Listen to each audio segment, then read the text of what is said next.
Hello tout le monde, avant de commencer cette vidéo, je voulais vous parler de quelque chose que je suis en train de mettre en place actuellement pour me permettre de pouvoir poursuivre mon activité d'illustratrice. Donc si vous voulez me soutenir, écoutez ces prochaines secondes. J'ai décidé aujourd'hui de mettre en place une plateforme de financement pour mon activité, tout simplement. Ça peut être un financement tout simplement singulier en une fois, si vous souhaitez me donner un petit peu d'argent en mode 2 euros, 1 euro, 20 euros, ce que vous voulez, en une fois, ou alors vous pouvez m'apporter votre soutien mensuellement avec un petit abonnement à 2 euros ou plus si vous le souhaitez. Aujourd'hui, il y a plein de créateurs et de créatrices qui le font. Et le financement, de toute manière, c'est quelque chose qui régit notre société et qui aide plein d'entreprises aussi à pouvoir accomplir leurs projets. Donc je me dis pourquoi pas tenter moi aussi. En fait, il n'y a pas de honte à le proposer et à en parler. Parce que je pense qu'aujourd'hui, c'est un peu la seule manière dont je vais potentiellement pouvoir continuer mon activité. C'est même plus pouvoir continuer mon activité de manière sereine, c'est juste continuer mon activité tout court. Je vous en ai parlé brièvement dans ma précédente vidéo, mais voilà, on traverse actuellement une grande période de précarité, encore plus que précédemment en tant qu'artiste. Je suis pas la seule, on est nombreux et nombreuses dans ce cas. Et en attendant de pouvoir trouver une situation professionnelle plus stable, et même pas que en attendant, je me dis juste, bah autant tenter ça.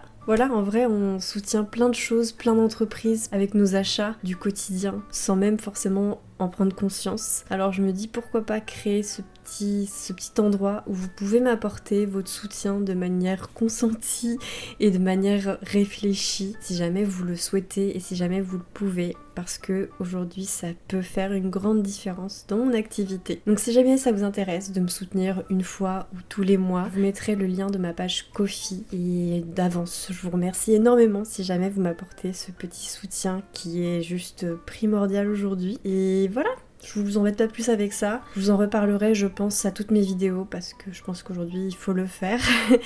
Mais je vous laisse avec la suite.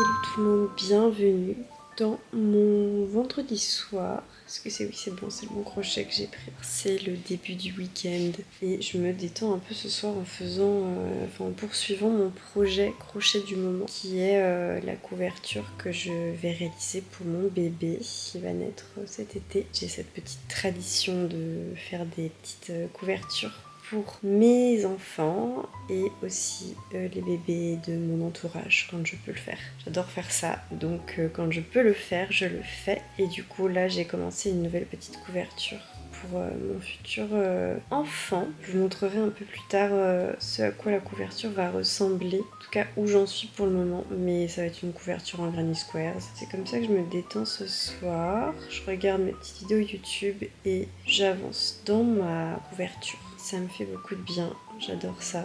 On a arrêté de payer les abonnements de streaming depuis, je sais pas, peut-être genre 6 mois. On trouvait que ça devenait vraiment de plus en plus ridicule de payer 15 000 plateformes pour regarder quelques séries de temps en temps. Et en plus, on n'utilisait même pas forcément toutes les plateformes en même temps, donc c'était juste une perte d'argent énorme. Et on n'avait pas trop cette impression d'être à la merci des services de streaming qui choisissent d'ajouter une série et puis finalement de la retirer, etc. Donc on avait envie de devenir un peu plus autonome à ce niveau-là. Et du coup on s'est complètement désabonné de toutes les plateformes de streaming. On avait déjà commencé à le faire mais du coup on se procure des DVD, des Blu-ray. Et on a une belle collection aujourd'hui de DVD et de Blu-ray. Et du coup on regarde comme ça nos séries et nos films quand on en a envie. Mais du coup ça fait que quand je me pose dans le lit, que j'ai envie de regarder un truc, et je peux plus forcément regarder des choses sur la tablette, étant donné que j'ai plus les plateformes de streaming, donc je regarde mes vidéos YouTube quand j'en ai, ou alors j'écoute des podcasts, et ce genre de choses, et ça change un peu honnêtement le quotidien, mais ça fait vraiment beaucoup de bien, et ça fait du bien de maîtriser un peu ce qu'on regarde et d'avoir le choix, et c'est trop agréable aussi d'avoir sa collection de films et de séries je trouve. Donc voilà, on écoute aussi beaucoup de CD maintenant. Pareil, j'ai plus d'abonnement de musique. On écoute de la musique sur notre lecteur CD depuis pareil, peut-être 6 mois. Ça s'est vraiment développé, même si avant on avait déjà des CD aussi. Mais voilà, ça fait du bien vraiment d'avoir le contrôle là-dessus et comme je l'ai dit, de plus être à la merci de 15 000 services et plateformes et de payer 15 000 abonnements chaque mois. Enfin franchement ça devient ridicule. Enfin bref, pourquoi je parle de ça, je sais pas. Ça a été une fin de semaine un peu intense pour moi. Étant donné que c'était aujourd'hui c'était la sortie de ma nouvelle collection et j'ai toujours du mal avec ces moments-là de sortie de nouvelle collection parce que c'est difficile de se confronter systématiquement dans ces moments-là à la situation économique dans laquelle tout le monde est en ce moment. C'est un truc de fou à quel point aujourd'hui c'est difficile de vivre de ce métier d'illustratrice. Pour avoir parlé avec plein de collègues illustratrices, je sais que c'est compliqué pour tout le monde. Donc voilà, et je pense que c'est pas que compliqué dans ce milieu, ça doit être compliqué aussi dans plein d'autres milieux, pour plein d'autres personnes, pour plein de raisons diverses et variées. Et globalement, c'est la galère. Et je trouve ça difficile, les lancements de nouvelles collections, de pas savoir à quoi s'attendre et d'attendre d'avoir des commandes, etc. Et ce soir, c'était dur. Franchement, c'était dur ce lancement. Je me sentais vraiment mal, pour être tout à fait honnête. Et finalement, je suis plutôt rassurée là parce que j'ai pas eu beaucoup de commandes en fait. J'ai pas eu beaucoup de commandes, mais les commandes que j'ai eues étaient assez élevées. Donc finalement, voilà, j'ai l'impression de pouvoir souffler un petit peu par rapport à l'origine du lancement où j'avais vraiment peur que ce soit un gros flop. Finalement, j'ai l'impression que ça va. Peut-être que je vais m'en sortir un petit peu.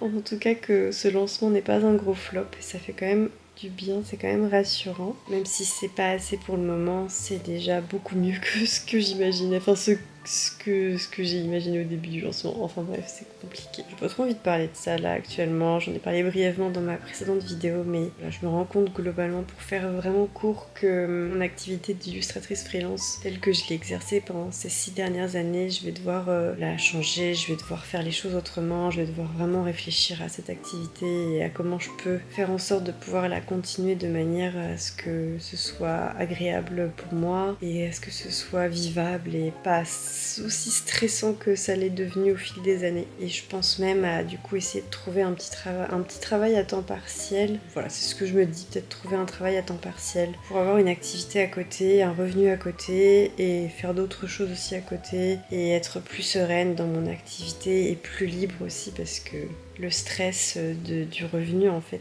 finalement ça fait que tu es plus libre dans ton activité et que tu peux plus l'exercer correctement et t'en viens à faire des choses en essayant de réfléchir constamment à comment faire de l'argent sans pour autant que ça fonctionne forcément toujours.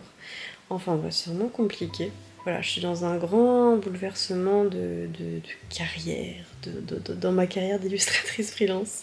C'est un grand bouleversement et je sais pas trop à quoi l'avenir va ressembler, mais j'essaie de laisser couler. J'ai l'impression que dans ce métier d'illustratrice freelance, il faut vraiment apprendre à lâcher prise et à lâcher complètement, essayer de faire confiance en je ne sais pas quoi, parce que vraiment faut faire preuve de résilience de fou et faut être un peu fou pour faire cette activité, j'ai l'impression.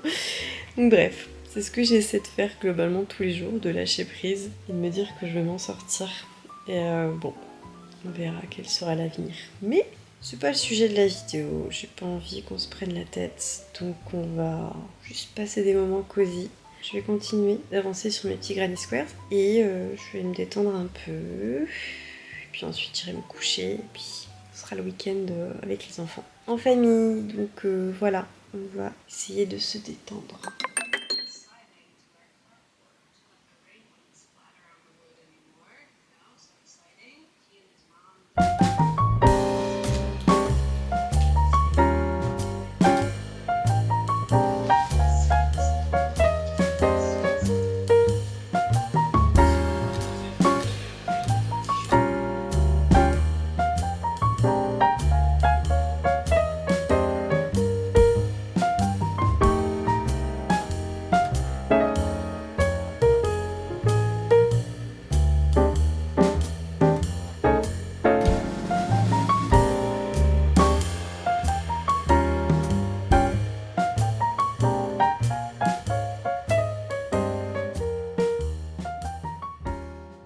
Hello tout le monde, bienvenue dans ce lundi. Je pense que j'ai terminé ma journée de travail. J'ai bien travaillé aujourd'hui, même si ce matin j'étais pas très motivée, on va pas se mentir.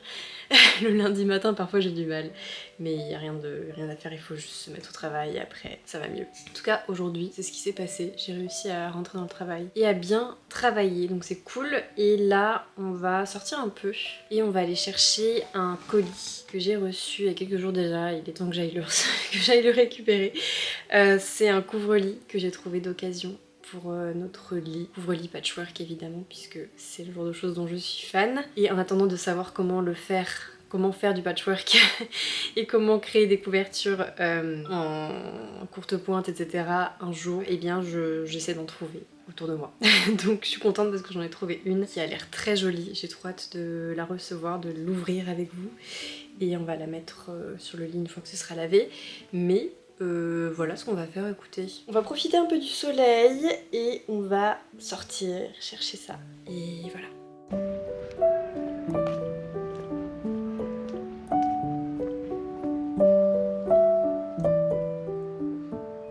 Je viens d'arriver à la maison et ça y est, j'ai le colis. Donc on va ouvrir ça ensemble. Voyons pas, voyons. Voilà le motif du couvre-lit. Il y a un peu de fleuris, un peu d'étoiles, etc. C'est très joli. Faut que je le mette à laver. Ça a été fait en France, trop cool, je suis contente. Ça a été fait en France. Et puis il est aussi beaucoup plus léger que l'autre qui est actuellement sur le lit que j'ai plié. Qui est plus un couvre-lit d'hiver. Celui-là c'est plus un couvre-lit pour l'été, donc c'est chouette. Voilà, écoutez, je suis plutôt contente.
Bon matin tout le monde, nous sommes mardi. Je commence la journée vraiment tard, il est 11h28, j'ai toujours pas commencé à travailler. Normalement je commence le travail à 10h, officiellement, généralement c'est toujours 10h. 11h28, j'ai toujours pas commencé le travail.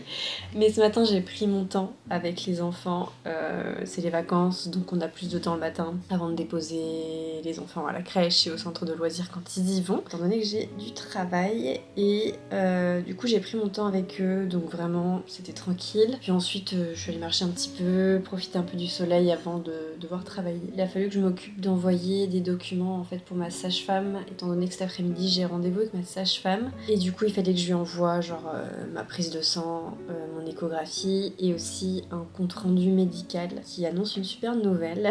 Et j'avais envie de vous en parler un petit peu, étant donné que Je vous avais dit un petit peu il y a quelques vidéos, je vous avais expliqué un peu mon absence, etc. En même temps, je vous avais annoncé ma grossesse. Je vous avais dit que ce début de grossesse avait été un peu particulier et que ça avait été assez anxiogène et que on avait été un peu dans une sorte d'inquiétude pendant un temps et je vous ai pas donné les raisons du pourquoi, du comment, notamment parce qu'à ce moment-là, on savait pas encore les résultats finalement de notre amniosynthèse.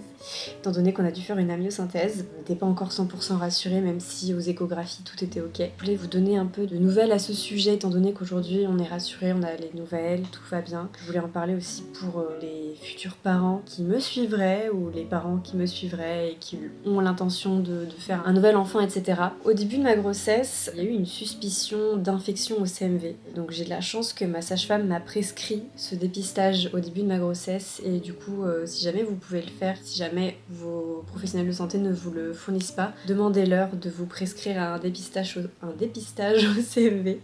Le CMV, en fait, c'est une infection qu'on peut avoir notamment quand on a des enfants en bas âge. Du coup, quand on est parent avec des enfants en bas âge, souvent on attrape le CMV sans même le savoir parce qu'en fait c'est une infection presque asymptomatique. On peut avoir un peu de fièvre, on peut avoir quelques jours où on est un peu fiévreux, etc.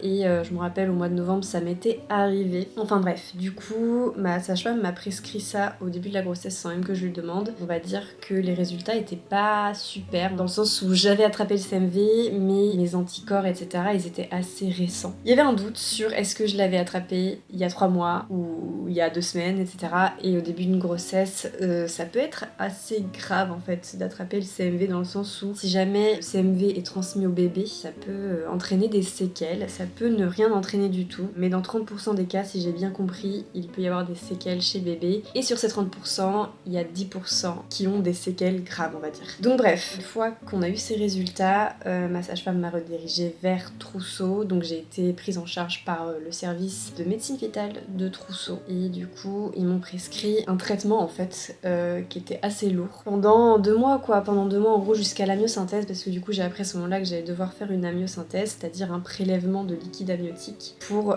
analyser le liquide amniotique et voir s'il y a une trace ou pas de CMV dans le liquide amniotique. Cette amniosynthèse, on peut la réaliser qu'à partir de 18 semaines aménorrhées et du coup, pendant ce temps-là, on sait pas s'il y a le CMV ou pas. Donc, en prévention, ils préfèrent donner un traitement qui minimise vachement les dommages si jamais il y a transmission. Donc, j'ai dû prendre 16 comprimés par jour pendant 2 mois. C'était énorme et c'était voilà, une période assez stressante étant donné que, voilà, comme j'ai dit, les séquelles peuvent être graves. Si jamais le bébé a le CMV, j'ai été prise en charge par une superbe équipe qui à aucun moment ne m'a stressée. Ils m'ont toujours dit pour le moment vous faites comme si de rien n'était. Ça peut très bien se passer même si le bébé attrape le CMV, donc pour le moment pas de panique. Vous faites votre vie, vous prenez vos 16 cachets par jour, juste ça, et on fera la myosynthèse et après à partir de ce moment-là on verra ce qu'on fera, etc. Donc bref, j'ai eu la myosynthèse en mars. Ça s'est très bien passé. Si jamais vous devez avoir une amniosynthèse, c'était quelque chose que je redoutais. Voilà, c'est jamais très agréable de se dire qu'on va nous prélever du liquide amniotique avec une aiguille. Enfin bref, voilà, ça fait bizarre, surtout quand tu te dis que t'as ton bébé dans ton ventre, c'est assez désagréable cette idée-là. Surtout quand on n'aime pas non plus les aiguilles. Enfin bref, moi ça s'est très bien passé, ça a été rapide, c'était pas agréable, je vais pas mentir, mais c'était rapide et ça s'est bien passé. Aujourd'hui on a les résultats de cette amniosynthèse et il n'y a pas de traces de CMV dans le liquide amniotique. Et en parallèle on a continué les échographies mensuelles, etc. Et aux échos tout va bien, notre bébé va bien, il se développe bien, il n'y a pas d'anomalie ou quoi que ce soit. Donc ça confirme aussi pour le moment le fait que voilà, tout semble aller bien. Mais le fait qu'il n'y ait pas de traces de CMV dans le liquide amniotique, c'est vraiment ça qui fait qu'aujourd'hui, le service de médecine fétale de Trousseau m'a dit c'est bon, vous êtes tranquille, maintenant vous continuez votre grossesse. Normalement en fait, on fait même plus d'échographie mensuelle. Juste il faudra que mon bébé soit testé au CMV à la naissance. Donc voilà, aujourd'hui on est très rassurés et je suis vraiment très rassurée et soulagée de cette chance de me dire que voilà, a priori voilà, j'ai attrapé quand même le CMV au début de la grossesse, c'est quand même fort probable, mais en tout cas il n'y a pas eu de transmission au bébé, donc on a eu cette chance là. Et du coup voilà, j'envoie plein de force, plein de courage à tous les parents qui ont vécu la même situation ou qui vivent la même situation et où il y a CMV dans le liquide amniotique. Je vous envoie vraiment tout mon courage et j'espère vraiment que ça va aller pour vous. C'est vraiment pas facile et c'est très stressant de se dire que tu sais pas si ton bébé va bien, si cette grossesse va aboutir ou pas, et tout ça quoi. Donc voilà, aujourd'hui on a eu beaucoup de chance qu'il n'y ait pas de transmission. A priori, on n'est pas sûr à 100%. Ils vont quand même vérifier à la naissance. Mais a priori, tout va bien. Je vais pouvoir continuer mon suivi de grossesse normalement. Donc bref, voilà, je voulais vous en parler parce que c'est quand même quelque chose dont on parle peu, on en parle de plus en plus aujourd'hui et le dépistage est de plus en plus automatique au début d'une grossesse, mais si jamais c'est pas le cas, pensez à le faire. Donc voilà, je voulais juste vous donner ces nouvelles là pour vous tenir au courant parce que je vous avais dit à ce moment-là qu'on savait pas encore si tout était ok, si tout allait bien, que c'était un peu encore une période stressante pour nous. Donc voilà, cet après-midi j'ai rendez-vous avec ma sage-femme pour faire le point là-dessus et puis faire le suivi de grossesse, etc. Et puis du coup là, ouais, ça va venir assez vite. Je vais essayer de travailler un peu avant. Et puis je pense que je travaillerai après le rendez-vous. Ce soir, c'est mon copain qui va chercher les enfants, donc j'aurai un peu de temps aussi. Voilà, écoutez, c'était les petites nouvelles.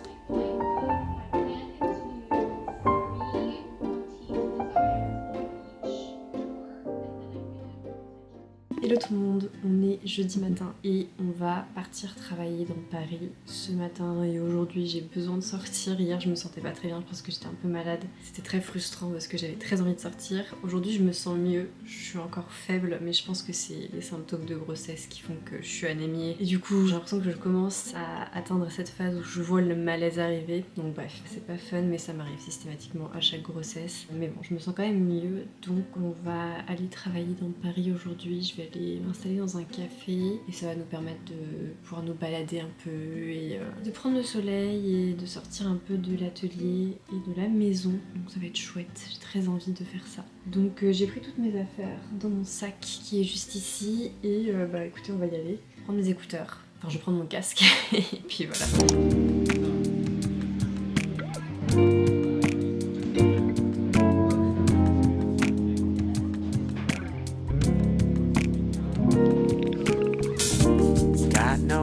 To be this busy,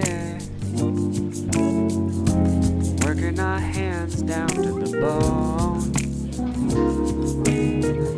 Soon I'm just gonna be a skeleton, 'cause work keeps following me home. It's not the way that it should be.